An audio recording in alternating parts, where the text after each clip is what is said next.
इस कार्यक्रम के पुण्यार्जक हैं राजगुरु ज्योतिष चमत्कारी विश्वविख्यात पवन जी शास्त्री। समस्या कैसी भी हो, समस्याओं का समाधान एक ही बार में, 100% गारंटी से निवारण। फैमिली प्रॉब्लम, व्यापार बिजनेस में नुकसान, सगाई शादी में रुकावट, फंसे हुए पैसे, डिवोर्स समस्या एवं अन्य समस्याओं के समाधान के लिए एक बार कॉल अवश्य करें। Mobile number 8209931336 9737202129।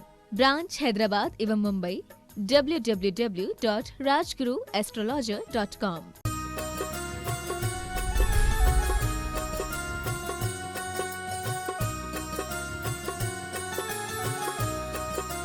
बोलिए देवादिदेव श्री 1008 आदिनाथ भगवान की। गुणायतन में विराजमान मूल नायक चैतन्य चमत्कारी चंदा प्रभु भगवान की, पार्श्वनाथ भगवान की, शासन नायक भगवान महावीर स्वामी की। बोलिए आचार्य भगवंत गुरुदेव श्री 108 विद्यासागर जी महामुनिराज की। सूर्य पुंज पूज्य पाद अभिक्षण ज्ञान उपयोगी मुनिवर श्री 108 प्रमाण सागर जी महाराज की, मनोज्ञ मुनि संघ की। आज हम सभी लोग सम्मेद शिखर की इस तलहटी में गुणायतन तीर्थ परिसर में मुनिवर श्री 108 प्रमाण सागर जी महाराज श्री की मंगल सन्निधि में यहाँ बैठे हुए हैं। हम सभी लोगों ने गुणायतन में निर्मित होने वाले उस जिनालय के निर्माण को देखा है, जिस जिनालय के निर्माण की चर्चा हम सबके बीच में हो रही है और निकट भविष्य में यह जिनालय बनकर के भी तैयार हो जाएगा। अगर यह कहा जाए कि सम्मेद शिखर की पावन भूमि पर पाषाण से निर्मित होने वाला कलात्मक भव्य नक्काशी से युक्त यह विशाल जिनालय इस सम्मेद शिखर का प्रथम नक्काशी वाला जिनालय है, तो शायद मैं कोई अतिशयोक्तिपूर्ण बात नहीं कहूंगा। और पंचायतन शैली से निर्मित होने वाले जिनालयों की भी अगर मैं बात करूंगा तो इस भारतवर्ष में शायद हमें लगता है कि कहीं और पंचायतन शैली से निर्मित होने वाले जिनालय हम सबको शायद ही दिखाई देते हों। अब इस बात के संकेत भी हम सबको मिलने लगे हैं। ये दिव्य और भव्य जिनालय जिसे देखने के बाद हर आदमी सिर्फ एक ही बात कहा करता है कि ये बेजोड़ जिनालय है, ये शानदार जिनालय है। और लोग ये कहा करते हैं कि जब जब इस जिनालय को अंदर से जाकर के हम सभी लोगों ने देखा है, जब ये जिनालय तकरीबन 99% पूरा बन चुका है, मात्र 1% कुछ काम शेष बचा होगा। जब 99% बनने के बाद भी जिनालय के अंदर जाकर के हम सभी लोग देखते हैं तो गुणायतन को देख करके हर व्यक्ति बस यही कहा करता है कि ऐसा जिनालय हम सभी लोगों ने आज तक अपनी आंखों से इस क्षेत्र में आकर के नहीं देखा, जैसा गुणायतन हम सबको देखने के लिए मिल रहा है। वहीं गुणायतन के साथ एक और उपलब्धि जुड़ने जा रही है। मुनिवर श्री 108 प्रमाण सागर जी महाराज श्री ने अनुभव केंद्र के लिए हम सबको शुभाशीष दिया हुआ है। 14 गुण स्थानों की व्याख्या को आधुनिक तकनीक के द्वारा हम सारे लोग कैसे समझ सके। हम शास्त्रों में पढ़ेंगे तो कुछ विषय जटिल सा लगेगा, लेकिन हम सभी लोग जब वहां बैठ करके उस थिएटर में बैठ करके अनुभव केंद्र में बैठ करके और 14 गुण स्थानों की व्याख्या को समझेंगे, तब छोटे से छोटे बालक को भी यह समझने में आसानी होगी कि जैन दर्शन में व्याख्यात 14 गुण स्थान क्या है। यह भी आप सभी के बीच बहुत जल्दी लोकार्पित होने जा रहा है। आज ये गुणायतन निर्मित होते हुए हम सभी लोग जब देखते हैं तो मुझे याद आते हैं वो लोग जिन्होंने अपनी चंचला लक्ष्मी का सदुपयोग इस शाश्वत भूमि में निर्मित होने वाले गुणायतन के लिए किया। ये सारे लोग आज धन्यवाद के पात्र हैं, प्रशंसा के पात्र हैं। कम से कम इस मानव पर्याय में आने के बाद अपनी धन और संपदा का उपयोग शाश्वत भूमि में निर्मित होने वाले गुणायतन जिनालय के लिए इन सभी लोगों ने करके अपने जीवन को धन्य किया है। और इसी श्रृंखला में और भी नाम हमारे बीच लगातार आते चले जा रहे हैं। सर्वप्रथम हम सभी लोग अब मुनिवर के चरणों की ओर चलेंगे और हम सभी लोग दोनों हाथ जोड़ करके मुनिवर के चरणों में एक साथ नमोस्तु निवेदित करेंगे। हम सभी लोग मुनि श्री के आशीष के आकांक्षी हैं। सभी लोग दोनों हाथों को जोड़ लें और मुनि श्री के चरणों में एक साथ नमोस्तु निवेदित करें। नमोस्तु महाराज श्री। और अब हम सभी लोग चर्चा करें उन नामों की जिन्होंने सम्मेद शिखर की पावन धरा पर जब कदम रखा और यहां आकर के गुणायतन को देखा तो उनका मन आह्लाद से भर उठा। उन्हें लगने लगा कि गुणायतन में प्रवेश करते हुए ऐसे लगता है जैसे किसी हम स्वर्ग में निर्मित जिनालय में, हम कृत्रिम जिनालय में नहीं बल्कि अकृत्रिम जिनालय में प्रवेश कर गए हों। उन्हें यह लगने लगता है कि हमारी आंखों ने आज तक वो दृश्य नहीं देखा जो दृश्य गुणायतन जिनालय में जाकर के हम सारे लोग देखते हैं। तो ऐसे ही कई लोगों के भाव बने और उन्होंने गुणायतन से जोड़ने का भाव बनाया। इस क्रम में बहुत सारे नाम हमारे बीच आए हुए हैं। सबसे पहला एक नाम जो मुझे प्राप्त हुआ स्वर्ण दान करने वाले व्यक्तित्व का है, जो कंठ में जिनके सरस्वती का वास हो, कंठ सुरीला हो। निखिल जी हमारे संगीतकार महोदय जो गुड़ायतन के लिए समर्पित है, इन्होंने स्वर्ण दान करने का संकल्प लिया। अपने स्थान पर खड़े होकर के पूज्य मुनि श्री के चरणों में नमन करेंगे। हम इन्हें बाद में भी निमंत्रित करेंगे 2-4 मिनट के अंतराल में। अभी नामों का वाचन हम सभी लोग करते चले। चलिए निखिल जी का सम्मान भी अब हम यही, इस क्रम को भी यही लेते हैं, क्योंकि इनका योगदान मात्र स्वर्ण दान तक सीमित नहीं है। इनका योगदान इस गुड़ायतन के लिए अपने सुरीले कंठ से धर्म की प्रभावना से जुड़ा हुआ भी है। इनके अभिनंदन के लिए आमंत्रित करूंगा। हमारे बीच संजय अजमेरा जी साहिब हजारीबाग से उपस्थित है, सम्मान निमंत्रित है। और गुड़ायतन न्यास के एक और न्यासी नितिन जैन साहिब दिल्ली से आए हुए हैं, उन्हें निमंत्रित करूंगा। कृपया वे आए और आकर के अभिनंदन करें, स्वागत करें निखिल जी साहिब का। देखिए एक व्यक्तित्व के अंदर कितनी बातें समाहित हो सकती हैं। एक और तो अपने कंठ के माध्यम से जिन धर्म की प्रभावना का काम निखिल जी कर रहे हैं, वहीं दूसरी ओर स्वर्ण दान करके अपने जीवन को धन्य करने का काम कर रहे हैं। और हम सारे लोग ऐसे दान दातारों के सम्मान में तालियां बजा करके भी पुण्य का संचय करते चलेंगे। आपकी तालियां बजती रहेंगी जब तक यहां बैठे हैं। हम सारे लोग सहभागिता पूरी तरह से दर्ज कराएं। अब उस व्यक्तित्व को मैं आमंत्रित करूं जो मुनि श्री के चरणों से आज नहीं बल्कि कई वर्षों से जुड़े हुए हैं। श्री भानु प्रताप सिंह जी, श्रीमती बीना भदौरिया जी को मैं यहां निमंत्रित करूंगा। कन्नौज से आप आते हैं, एक ऐसे व्यक्तित्व हैं जो मुनि श्री के चरणों में समर्पित है। और इनके परिवार में कोई भी बड़ा काम जब होता है, जब तक मुनि श्री का आशीर्वाद ये नहीं प्राप्त कर लेते, तब तक ये किसी नए काम की शुरुआत भी नहीं किया करते हैं। ऐसे भानु प्रताप जी, श्रीमती बीना भदौरिया जी, आज इन्होंने भी स्वर्ण दान का संकल्प लिया है। और 73.8 तालियां बजा देंगे, जरा जोरदार तालियां बजा देंगे। मैंने ग्रामों की चर्चा कर दी तो 2 जोरदार तालियां इनके सम्मान में बजनी चाहिए। और साथ ही इन्होंने आज ये संकल्प लिया है निर्माण निधि से भी जुड़ने का। अब तो ये नायक बन चुके। निर्माण निधि के लिए तो पहले संकल्प ले लिए था, आज ये निर्माण नायक गुड़ायतन के बन गए। ऐसे नायक के सम्मान में तालियां जरा जोरदार बजाना। इंजीनियर रमेश जी साहिब हमारे शिरोमणि संरक्षक हैं, मैं उनसे आग्रह करूंगा कृपया अभिनंदन के लिए आप आमंत्रित हैं। सुनील जैन साहिब हमारे CFO, उनसे भी मेरा आग्रह कृपया आप आ जाएं और आकर के अभिनंदन करें, स्वागत करें भानु प्रताप सिंह जी का। श्रीमती बीना भदौरिया जी हमारे बीच उपस्थित है। एक और स्वर्ण दान का संकल्प और दूसरी ओर इस गुड़ायतन के निर्माण नायक आप बने हैं। देखिए कैसे अपनी चंचला लक्ष्मी का सदुपयोग करते हुए लोग जिनालय के निर्माण से जुड़ रहे हैं। आगे से पीछे तक के लोग जरा जोरदार तालियां बजा दें, दोनों हाथ ऊपर उठा करके। और देखिए श्री भानु प्रताप जी भदौरिया जी साहिब कर्म से जैन हैं। उनका व्यक्तित्व ये कहा करता है, उनकी चर्या ये कहा करती है, उनकी दिन भर की अगर आप गतिविधियों को देखेंगे तो आप देख करके कह देंगे कि जैनत्व के अंदर का बोध इनके अंदर हमें दिखाई देता है। जरा जोरदार तालियां सारे लोग बजाना। और जितने लोग बैठे इस दृश्य को देख रहे हैं ना, अपने मन में इनकी प्रशंसा जरूर करना, भाव जरूर सजाना इनकी प्रशंसा की। श्रीमती तन्वी पीयूष कुमार जैन हमारे बीच अहमदाबाद से उपस्थित है। चूंकि समय सीमित है, अपने स्थान पर खड़े होकर के पूज्य मुनि श्री को नमोस्तु निवेदित करके शुभाशीष प्राप्त कर ले। श्रीमती तन्वी पीयूष कुमार जैन, धनलक्ष्मी अहमदाबाद, आपने भी स्वर्ण दान का संकल्प लिया। साथ ही स्वर्गीय श्रीमती शीशमती जैन जी की स्मृति में चित्र जैन बहराइच से हमारे बीच आए हुए हैं, इन्होंने भी स्वर्ण दान का संकल्प लिया हुआ है। अपने स्थान पर खड़े होकर के पूज्य मुनि श्री को नमोस्तु निवेदित करें। इसी क्रम में नीलम जैन, उज्जवल जैन, सजल जैन, कुंजल जैन कोलकाता से हमारे बीच उपस्थित है। स्वर्ण दान के भाव आपने भी संजोए हैं। पूज्य मुनि श्री के चरणों में नमोस्तु निवेदित करें अपने स्थान से और शुभाशीष प्राप्त करेंगे।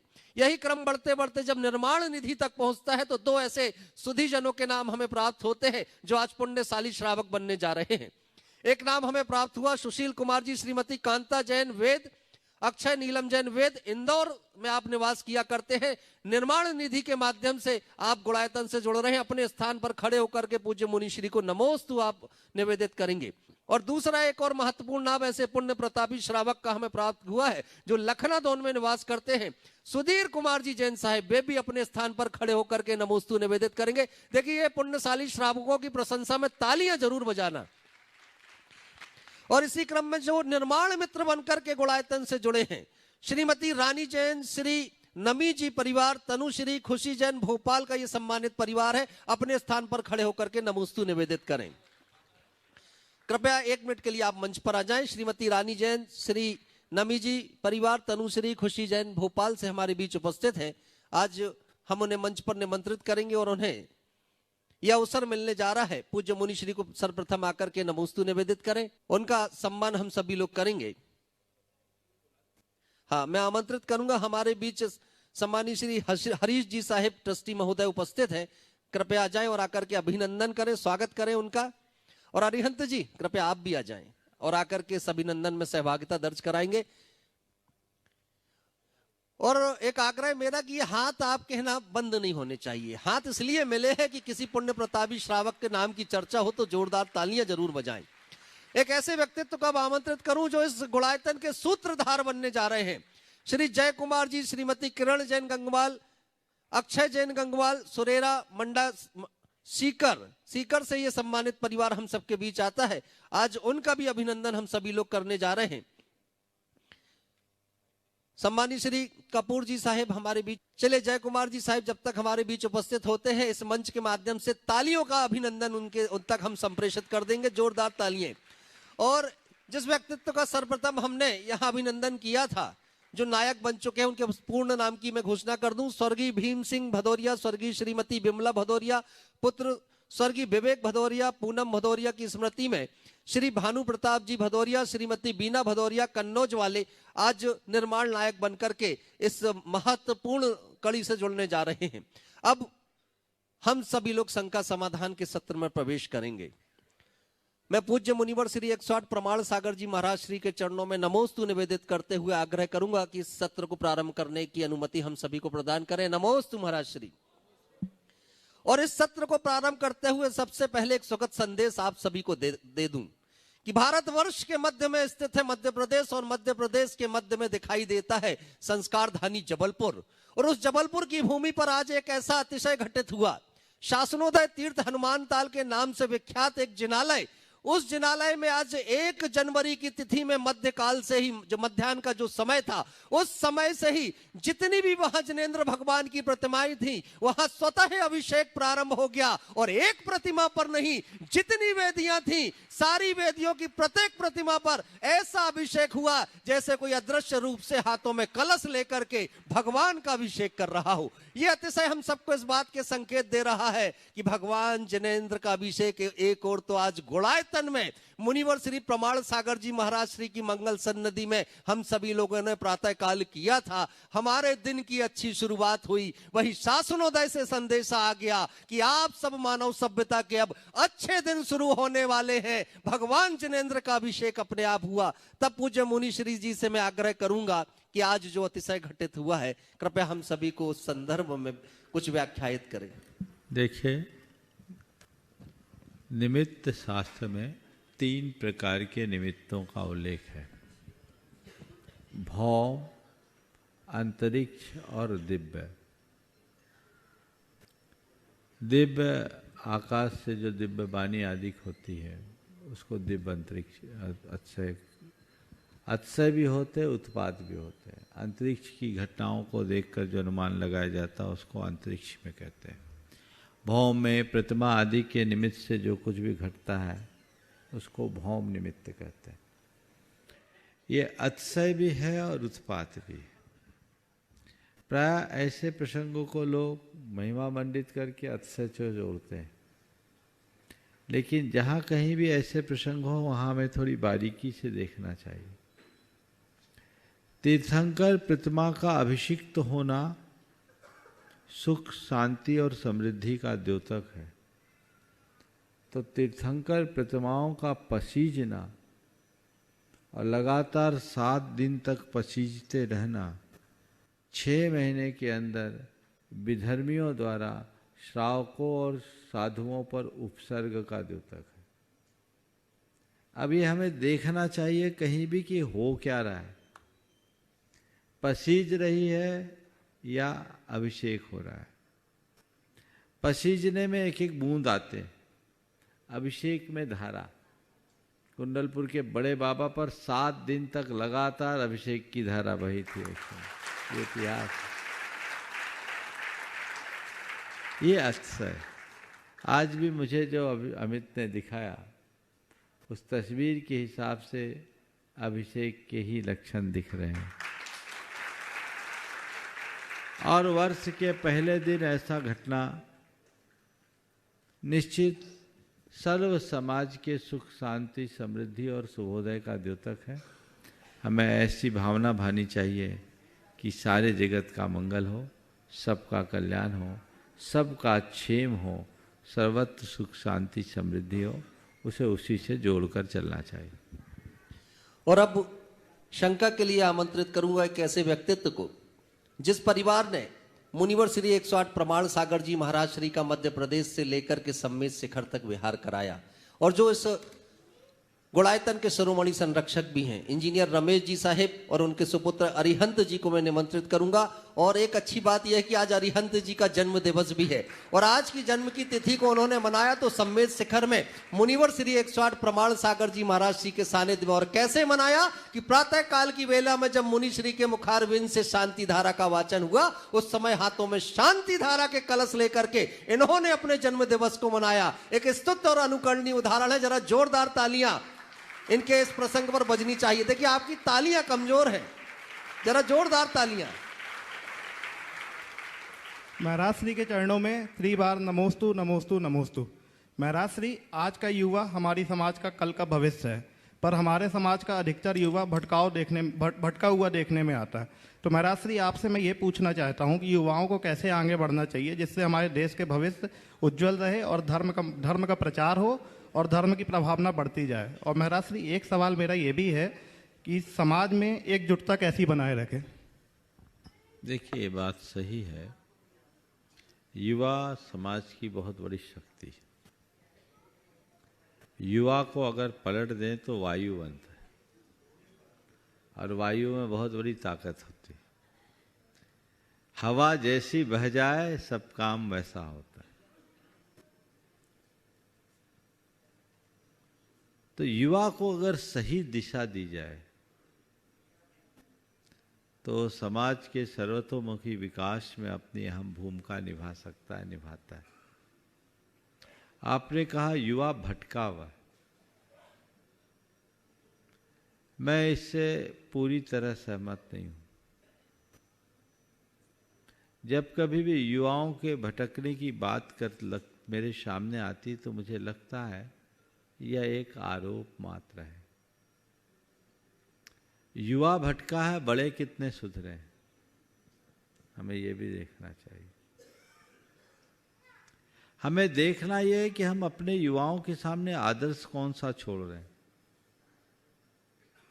जब तक हम युवा के सामने अच्छा आदर्श उपस्थित नहीं करेंगे, युवाओं को प्रेरणा क्या मिलेगी। बड़े बातें बड़ी बड़ी कर देते हैं, लेकिन जैसा आदर्श अपेक्षित है वैसा प्रस्तुत नहीं कर पाते। तो पहला प्रयास ये करे कि बड़े अच्छा आदर्श उपस्थित करे और युवाओं के लिए प्रेरणा बने। तुम्हारे पिताजी तुम्हारे बाजू में हैं, हो सकता है, मुझे विश्वास है ये अपवाद होगा, पर बहुत कम युवा होंगे जो चाहेंगे कि अगले जन्म में भी मुझे ऐसे ही माँ बाप मिले। बिल्कुल सही महाराज। तुम इसमें अपवाद हो सकते हो क्योंकि मैं रमेश को जानता हूं, लेकिन इतना सौभाग्य कितने माँ बाप को प्राप्त है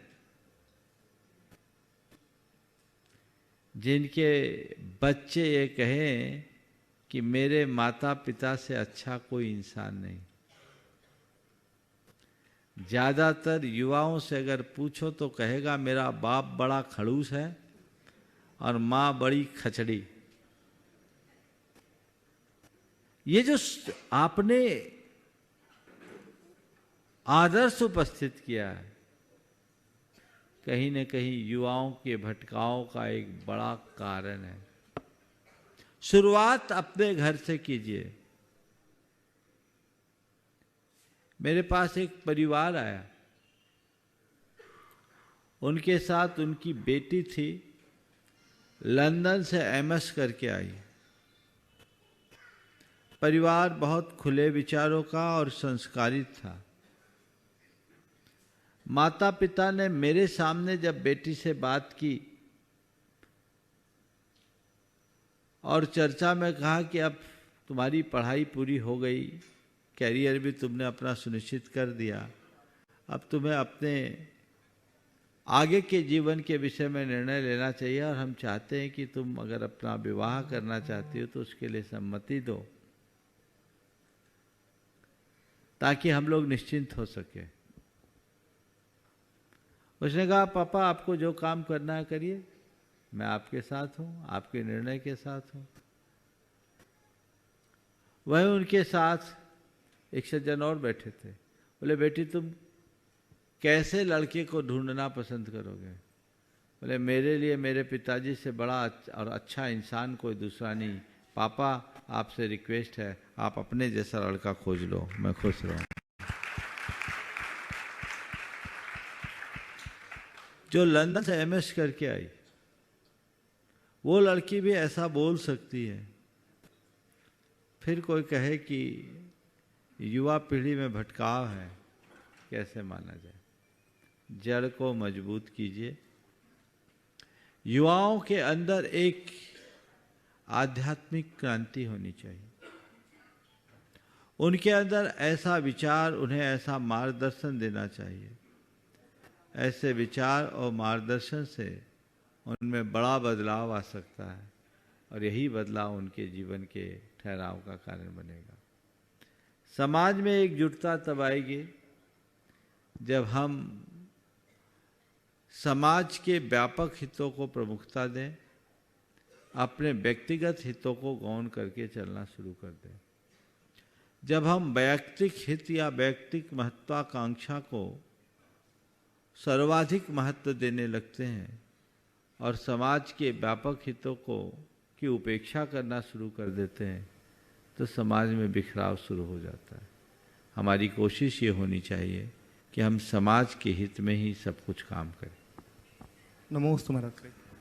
और ये चर्चा होते होते एक छोटी सी बालिका का संदेशा यहाँ आ गया कि जन्मदिन की जब बात सुनी तो उस बेटी ने कहा कि मेरी जन्मदिन पर मेरे मित्र और रिश्तेदारों ने जो भी पैसे मुझे हाथ में दिए, मैंने अपनी गुल्लक में जो कुछ भी जोड़ा आज मैं गुड़ायतन को समर्पित करना चाहती हूँ।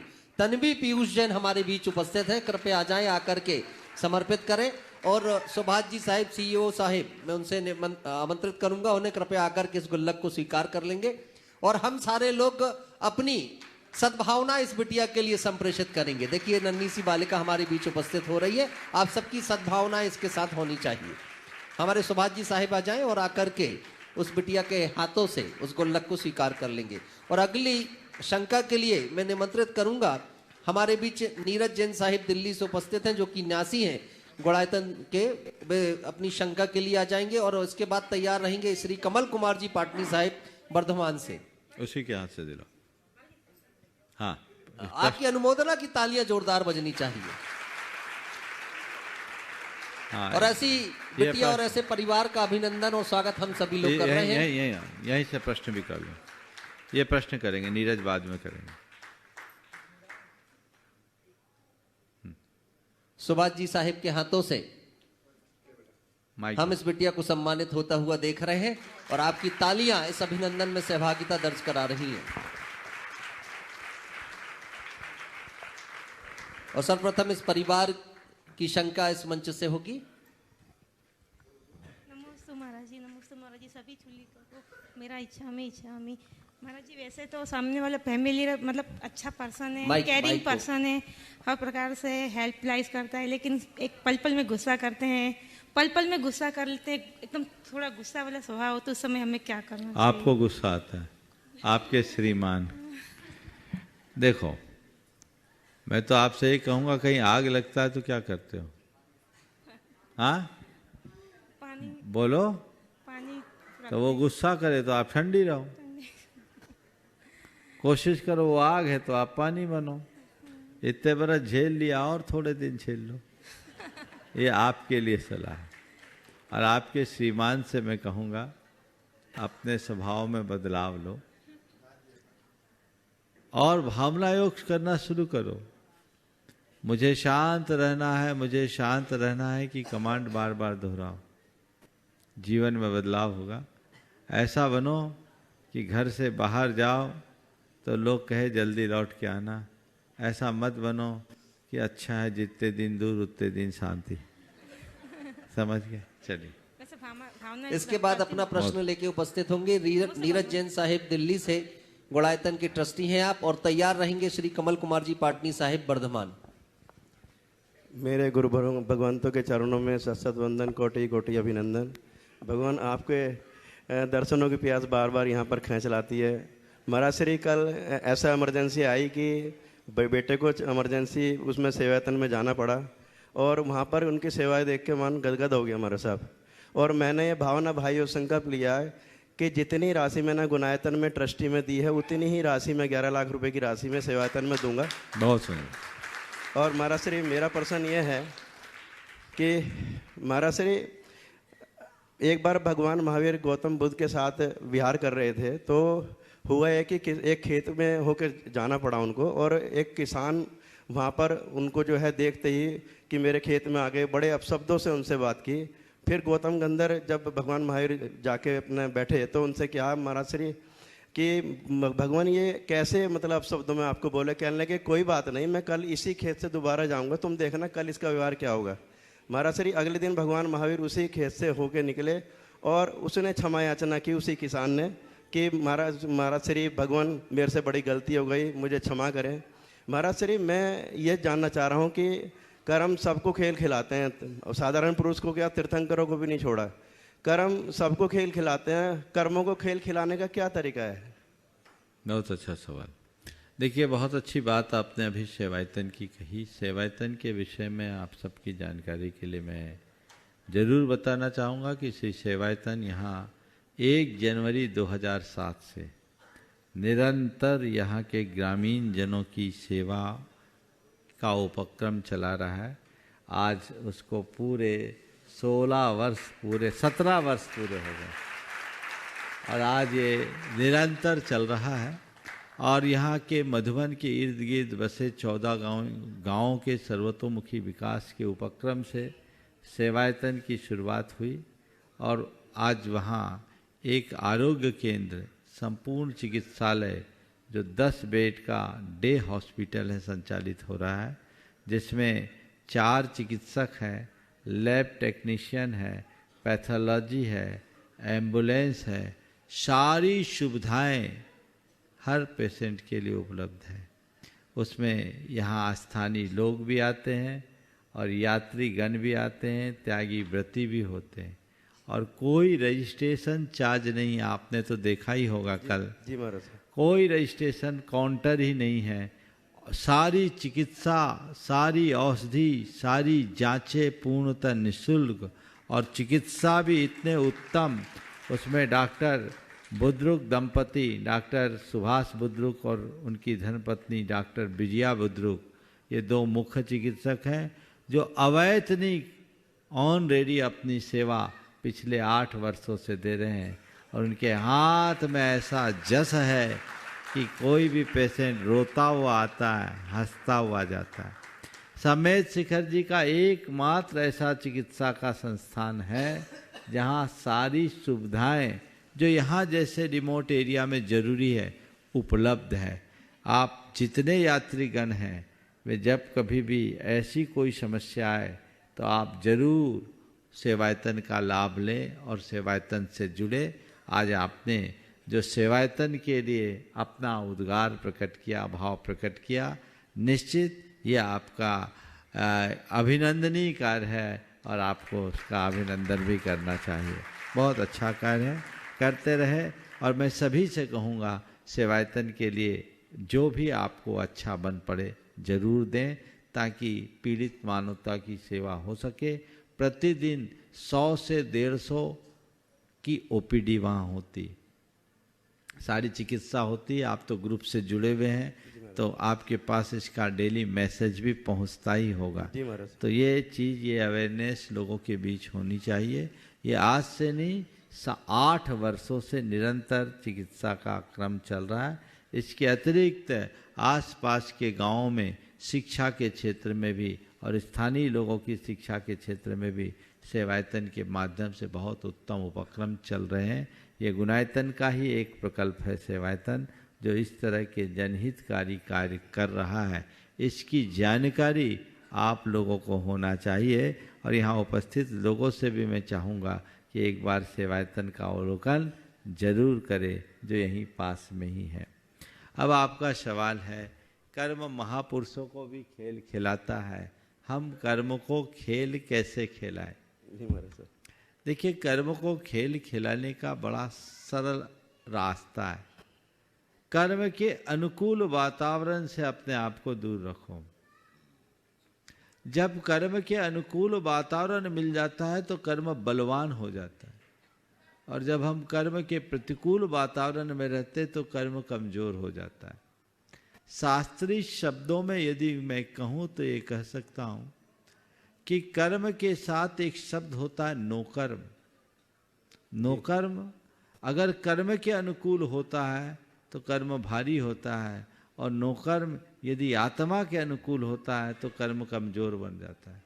तो कर्म को खेल खिलाना है, धर्म का आश्रय लो।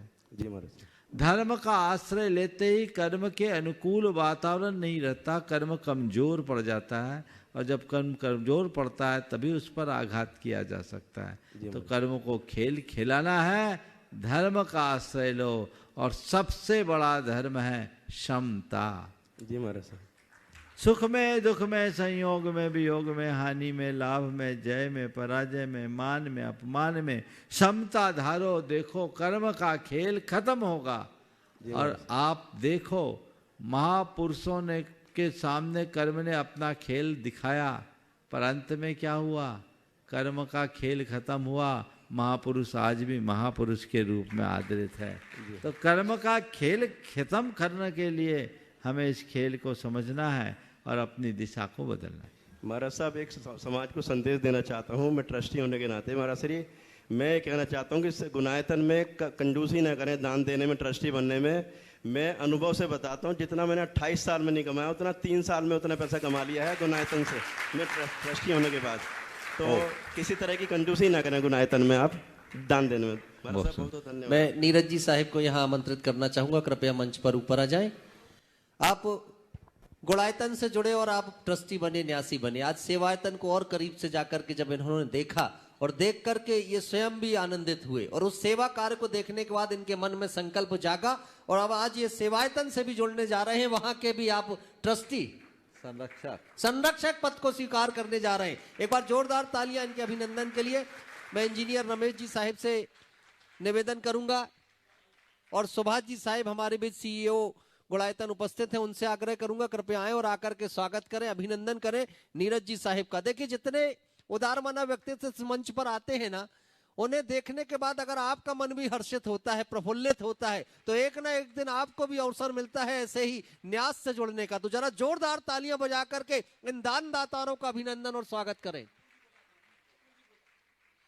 श्री कपूर जी कोटा से हमारे बीच उपस्थित हो गए हैं। बेबी आ जाए और आकर के सम्मान में सहभागिता दर्ज कराएंगे। ये गुणायतन न्याय से जुड़े हुए हमारे वो व्यक्तित्व हैं जिन्होंने बहुत पहले संकल्प लेकर के उस गुणायतन से जुड़ने का काम किया है। आज अभिनंदन के इस क्रम से जुड़े। आप सभी लोग जोरदार तालियां बजा दें। और अगले प्रश्न के लिए आमंत्रित कर रहा हूं श्री कमल कुमार जी पाटनी साहिब को। वर्धमान से आप आते हैं और साधु वृंद के विहार में जिस भूमिका का निर्वहन ये करते हैं, मुझे लगता है कि बहुत कम लोग इस भारतवर्ष में होंगे जो इतने मनोयोग से साधु वृंद का विहार और प्रवास कराते होंगे। आप गुणायतन से भी जुड़े हुए हैं। कमल जी की प्रश्न होगा, और उसके बाद अभिनेश जैन अहमदाबाद से हमारे बीच हैं, वो भी ट्रस्टी हैं गुणायतन के, वो तैयार रहेंगे। 3 बार नमोस्तु नमोस्तु नमोस्तु महाराज। मंच पे आसीन महाराज को इच्छा में महाराज श्री, सुनने में आता है कि पुण्य से सुख समृद्धि और पैसा कमाया जाता है, और पैसों से पुण्य कमाया जा सकता है, लेकिन देखने में आता है कि पैसों से पुण्य हम लोग नहीं कमा पा रहे हैं। तो पैसों से पुण्य कैसे कमाया जाए, कृपया मार्गदर्शन दें। बहुत अच्छा सवाल। पुण्य से सुख समृद्धि और पैसा कमाया जाता है, और पैसे से पुण्य कमाया जा सकता है। कमाया जाता है ऐसा कहना ठीक नहीं, कमाया जा सकता है। आपने पूछा पैसों से पुण्य कैसे कमाए। पहले तो मैं आपके इस वाक्य को संशोधित करना चाहता हूं। पुण्य से सुख समृद्धि हो सकती है, पुण्य से पैसा नहीं होता। पहली बात, पैसा पुण्य से नहीं आता, क्योंकि यदि आप पैसा को पुण्य से आया मानोगे तो जिसके पास जितना पैसा उसको उतना पुण्यशाली मानना होगा, और जिसके पास जितना पैसे का अभाव हो उसको उतना पुण्यहीन मानना होगा। मानना पड़ेगा कि नहीं मानना पड़ेगा? फिर बताओ बाबा, सब सेठियां सबसे ज्यादा पुण्यात्मा होंगे और हम जैसे साधु सबसे पुण्यहीन? मानने को राजी हो क्या? नहीं। बोलो, हमारे पास तो एक धेला भी नहीं।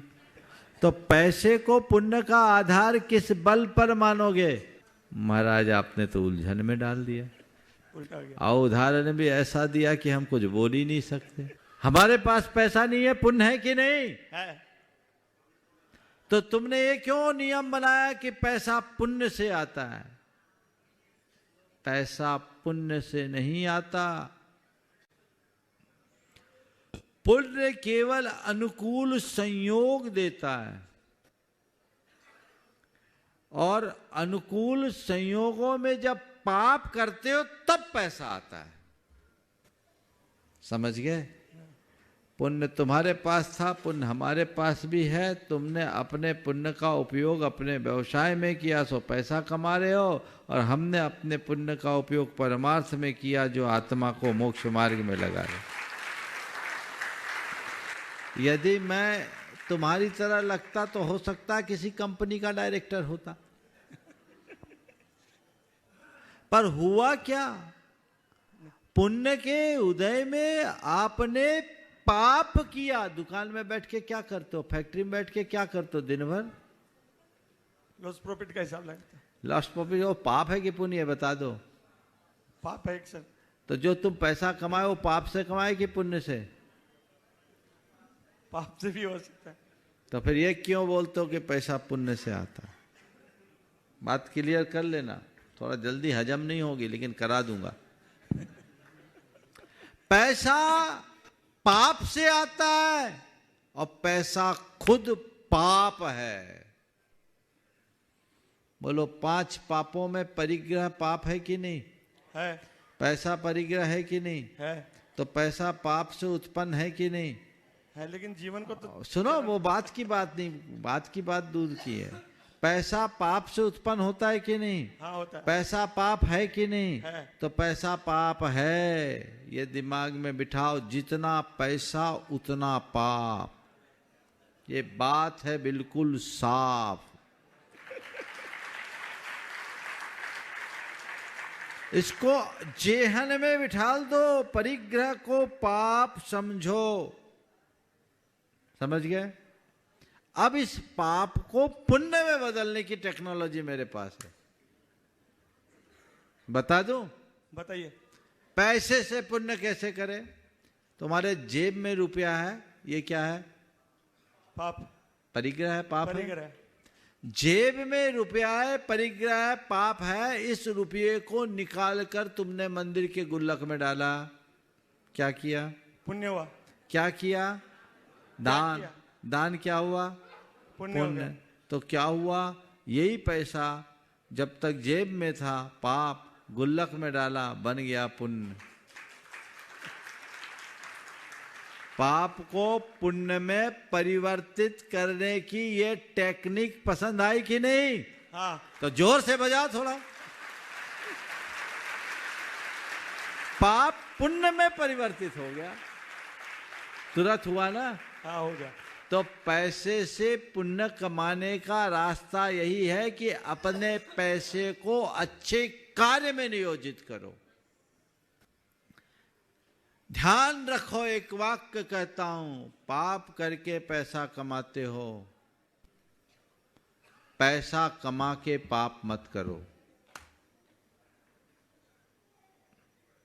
बात दोहरा रहा हूं, पाप करके पैसा कमाते हो, पैसा कमा के पाप मत करो। अपने पैसे को अच्छे कार्य में खर्चो, भोग विलास में पैसा खर्चोगे और पाप बढ़ेगा, और परमार्थ में अपना पैसा लगाओगे पुण्य बढ़ेगा। समझ गए? महाराज इसलिए पुण्य ने अनुकूल संयोग दिया। पुण्य पैसे में परंपरा से कारण है। अगर अनुकूल संयोग नहीं होता तो भिखारी बने रहते। तो पुण्य ने दिया। उस पुण्य के उदय में तुमने वैसा पुरुषार्थ उद्यम किया, सो पैसा कमाया, लेकिन यदि उसे अच्छे कार्य में नियोजित करोगे तो पैसे से पुण्य कमाने का श्रेय प्राप्त कर सकोगे। ये प्रयास करना चाहिए। नमस्ते महाराज, नमस्ते महाराज। जब तक अभिनेश जी हमारे बीच उपस्थित हो रहे हैं, अभिनेश है ना? अच्छा, तब तक मैं निमंत्रित कर रहा हूं। ठीक। हमारे बीच निखिल जी उपस्थित हैं, जो गायक भी हैं, गीतकार भी हैं और मुनि श्री के चरणों के अनन्य भक्त हैं। कलकत्ता से आप आते हैं। निखिल जी, आप अपना प्रश्न लेकर के उपस्थित होंगे। और साथ ही साथ निखिल जी से मेरा निवेदन होगा, जो आपकी विधा है वो विधा आज आपका परिचय इस मंच से पुनः बने। नमोस्तु महाराज श्री। महाराज श्री, जैन धर्म में रात्रि भोजन त्याग का विशेष महत्व बताया गया है, किंतु अक्सर ऐसा देखने में आता है कि शायद हमें ठीक से नहीं मालूम कि रात्रि भोजन त्याग का असली अर्थ क्या है। यह हम अनभिज्ञ हैं, क्योंकि बहुत से लोगों को ऐसा देखा है कि जिनका रात्रि भोजन का त्याग है।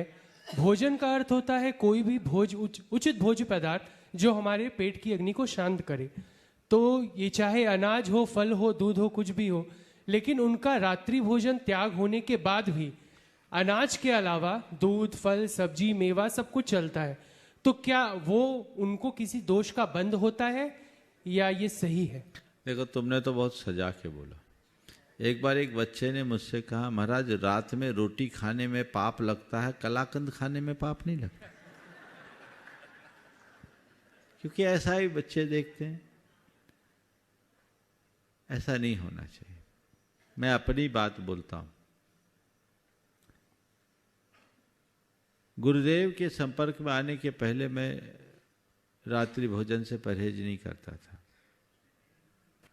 जब गुरुदेव के संपर्क में आया, रात्रि भोजन त्याग करने की बात आई। संयोग से जिस दिन मैंने पहली बार पड़गाहन किया, गुरुदेव को पड़गाने का सौभाग्य मिला। ये मेरे जीवन का बड़ा गौरवशाली क्षण। अपने जीवन का पहला हार मैंने आहार गुरुदेव के कर कमलों में दिया, और मेरे हाथ में जग पकड़ा दिया गया।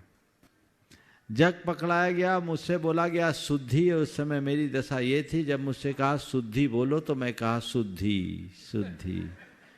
मैं ये भी नहीं जानता था कि मन शुद्धि, वचन शुद्धि, काया शुद्धि, आहार जल शुद्ध है। जैसा बोला गया मैंने दोहरा करके शुद्धि बोल दिया।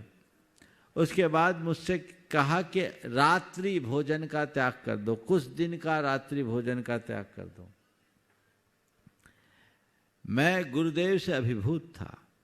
जब मुझसे कहा गया कुछ दिन का रात्रि भोजन का त्याग कर दो, तो मैंने गुरुदेव की तरफ देखा और कहा, खाना तो जिंदगी भर, छोड़ना तो जिंदगी भर, रात्रि भोजन का आजीवन त्याग। उसी मूवमेंट में मैंने रात्रि भोजन का जीवन पर्यंत के लिए त्याग कर दिया।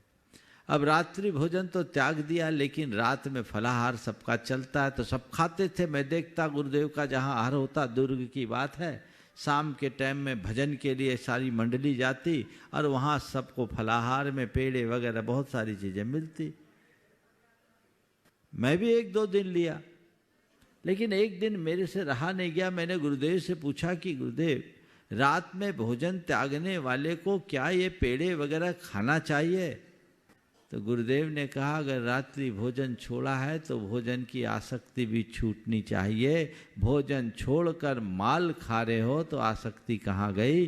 वो दिन का दिन रहा कि मैंने फिर रात में सब कुछ छोड़ दिया। तो आप सबको ये संदर्भ में इसलिए सुना रहा हूं कि त्याग को केवल एक आडंबर मत बनाइए। त्याग को समझिए। सच्चे अर्थों में रात्रि भोजन आपने त्याग किया तो क्यों किया? रात में जीव हिंसा से बचने के लिए किया ना। आप रात में भोजन कर रहे हैं तो रात्रि में कीड़ों के समाविष्ट होने की संभावना आपके भोजन में है कि नहीं है? और एक भी जीव आपके भोजन में आ गया तो आप हिंसा के भागीदार बने कि नहीं? हिंसा आपके लिए पाप है कि नहीं? तो आपके हृदय में पाप से घृणा हो और जीवों की रक्षा का भाव हो तो इस तरह के हिंसा के कर्म में उत्साहित कैसे होगे? रात में मुझे कुछ भी नहीं खाना और कुछ भी नहीं पीना, ये लक्ष्य बनाना चाहिए। न खाना है न पीना। ये फलाहार तो एक पगडंडी थी, जिसे आप लोगों ने राजमार्ग बना लिया। वो फलाहार नहीं बचा, फुल आहार हो गया। दिन में भोजन भी करो, रात में ऊपर से फलाहार भी ठूसो। सेहत के लिए भी नुकसानदेह। आज इंटरमीडिएट फास्टिंग वाले जो बात करते कि 2 भोजन के बीच में 18 घंटे तक का गैप होना चाहिए। आपने भोजन कर लिया, कम पर्याप्त, 8 घंटा तो मिनिमम गैप होना चाहिए। अब रात में खा रहे हैं, जितनी चीजें खाते सब कोलेस्ट्रॉल बढ़ाने वाली चीजें नहीं खाइए। हाँ, ये फलाहार कब के लिए?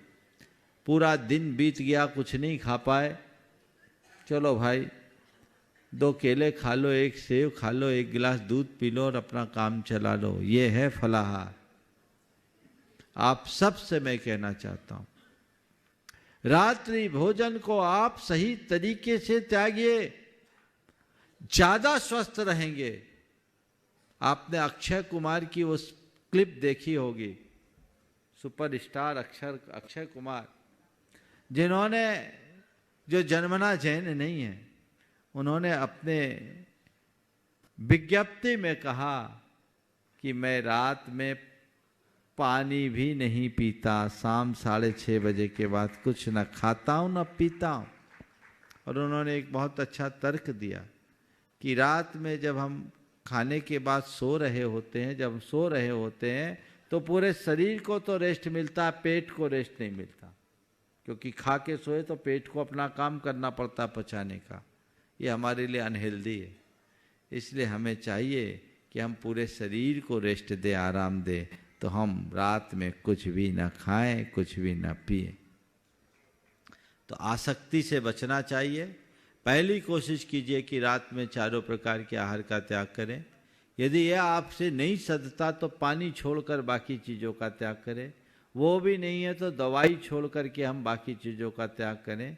अभ्यास बनाइएगा, सब कुछ हो जाएगा। जिनकी बहुत मजबूरी है, जो दिन में खाने में असमर्थ हो, वो रात में खाए तो फिर भी बात समझ में आती है, पर दिन भर खाने के बाद भी रात में खाने वाले को हमारे देश में नक्तंचर कहा जाता है। बाकी आप जानो।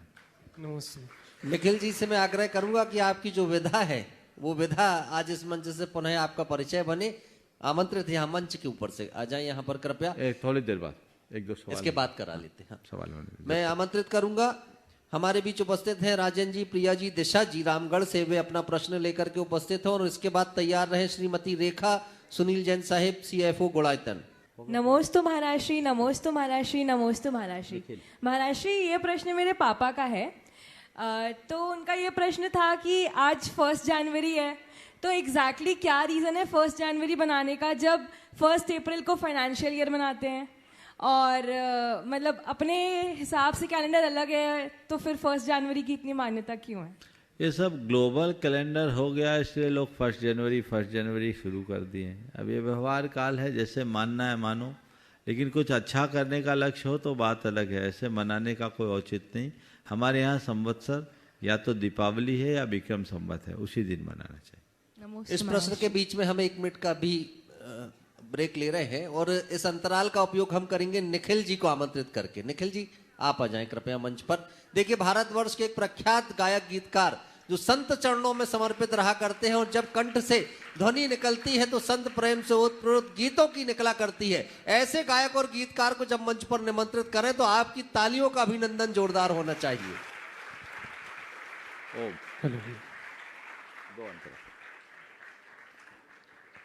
जय जिनेंद्र।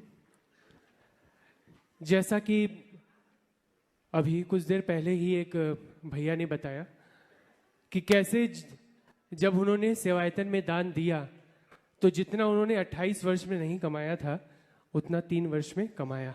तो कहीं ना कहीं ये सच है कि दान देने वाले के हाथ कभी खाली नहीं रहते।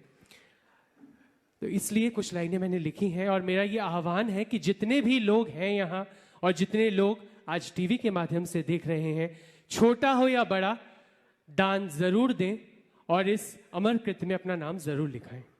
गुणायतन में जो भी अपना द्रव्य लगाएंगे,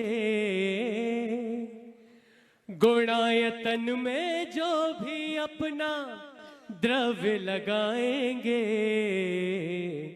आने वाली पीढ़ी के भी भाग जगाएंगे, आने वाली पीढ़ी के भी भाग जगाएंगे। गुणायतन में जो भी अपना द्रव्य लगाएंगे, आने वाली पीढ़ी के भी भाग जगाएंगे। धन का क्या है वो एक दिन खो जाएगा, माटी का तन माटी का हो जाएगा, लेकिन कर्म रहेंगे जो अच्छे तेरे, जैसा बोएगा तू वैसा पाएगा। दान तेरे तुझको ही आगे लेकर जाएंगे, दान तेरे तुझको ही आगे लेकर जाएंगे, आने वाली पीढ़ी के भी भाग जगाएंगे, अजी आने वाली पीढ़ी के भी भाग जगाएंगे। हर एक जैन को इसमें आगे आना है, गुरुवर का ये सपना पूर्ण कराना है। जितना भी सामर्थ्य हो जो भी कर पाओ, बंधु सबको आगे हाथ लगाना है। तेरे सारे पुण्य तेरे ही काम तो आएंगे, तेरे सारे पुण्य तेरे ही काम तो आएंगे, आने वाली पीढ़ी के भी भाग जगाएंगे। गुणायतन में जो भी अपना द्रव्य लगाएंगे, आने वाली पीढ़ी के भी भाग जगाएंगे। बोलिए गुणायतन तीर्थ की, बोलिए बोलिए 108 प्रमाण सागर महाराज की जय जय जय जय जय गुरुदेव। एक गीत और कितने सारे काम, गुरु भक्ति की गुरु भक्ति, धर्म की प्रभावना और साथ में दान की अपील, ये हमारे निखिल जी का व्यक्तित्व है। जोरदार तालियां बजा दें और एक संदेशा पूरे विश्व तक पहुंच जाए कि जिन्हें गुणायतन में दान दे करके अपना जीवन धन्य करना हो, समय अब बहुत कम शेष बचा है। भाग्यशाली थे वो लोग जिन्होंने समय रहते मन बना लिया और इस गुणायतन के निर्माण में अपनी द्रव्य लगा करके हजारों हजार वर्ष के लिए अपने पुण्य को संचित कर लिया, क्योंकि एक बार गुणायतन में दान दिया, ये गुणायतन का जिनालय हजारों हजार वर्ष तक रहेगा। जब तक ये जिनालय रहेगा तब तक यहाँ दान देने वालों का पुण्य उनके साथ चलता रहेगा। आप किसी भी जन्म में रहे, किसी भी भाव में रहे, पुण्य आपके साथ चलता रहेगा। लेकिन जो लोग सोचते रह जाएंगे उनका नंबर अब लगने वाला नहीं है। गुणायतन लगभग बनकर के तैयार हो चुका है और मैं कहता हूं सन 2024 में भी कितने महीने तक आपका दान लिया जाना है यह भी पक्का नहीं है। जो आज मन मना लेगा, जो इन दिनों में मन मना लेगा, वो तो गुणायतन में दान दातार बन करके अतिशय पुण्य कमा लेगा। और सोचने वाले लोग सोचते रह जाएंगे, वैसे ही सोचते रह जाएंगे जैसे जब सम्मेद शिखर के सारे वो जिनालय बने थे पुराने, उस समय जिन्होंने दान दे दिया वो भाग्यशाली बन गए। जो सोचते रह गए वो सोचते रह गए। तो मैं पूरे विश्व से कहूंगा बहुत कम समय शेष बचा है, अपने जीवन को धन्य करना है तो जल्दी मन बना लेना, वरना ट्रेन एक बार स्टेशन से रवाना हो गई तो यात्री प्लेटफॉर्म पे खड़े रह जाएंगे और ट्रेन हमारी आगे निकल जाएगी। चलिए अब आप अगले प्रश्न के लिए हम निमंत्रित करें श्रीमती रेखा सुनील जी हमारे बीच उपस्थित है, CFO गुणायतन। और उसके बाद तैयार रहे महिला संस्कृति पाठशाला इटावा से हमारी अनमोल दीदी जी। गुरुदेव के परम पवित्र पावन चरणों में बार बार नमोस्तु नमोस्तु नमोस्तु। शुल्लक जी के श्री चरणों में इच्छामि इच्छामि इच्छामि। महाराज श्री, आपने सुबह बताया कि अपने परिणाम और अपने स्वभाव में परिवर्तन करो, तो जैन धर्म में परिणामों की विशुद्धि, स्वभाव की विशुद्धि पे क्यों बल दिया जाता है? मतलब क्या जैन धर्म में ज्यादा बल दिया जाता है? यही तो जैन धर्म का मूल है, बोधि समाधि परिणाम शुद्धि। अपने भावों को विशुद्ध बनाने के लिए ही तो हम सारा अभ्यास करते हैं। राग देश आदि विकारी भावों का शमन हम जितनी तत्परता से करेंगे, हमारे जीवन का पथ उतना ही प्रशस्त होगा। ओम। इसके बाद प्रश्न लेकर के उपस्थित है महिला संस्कृति पाठशाला इटावा से अनमोल दीदी। ओम। समय हो गया है।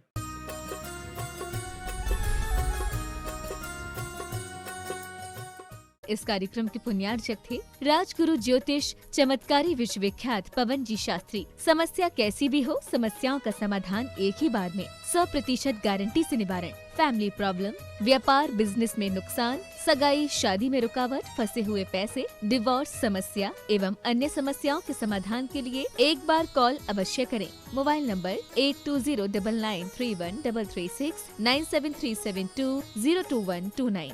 ब्रांच हैदराबाद एवं मुंबई www.rajguruastrologer.com।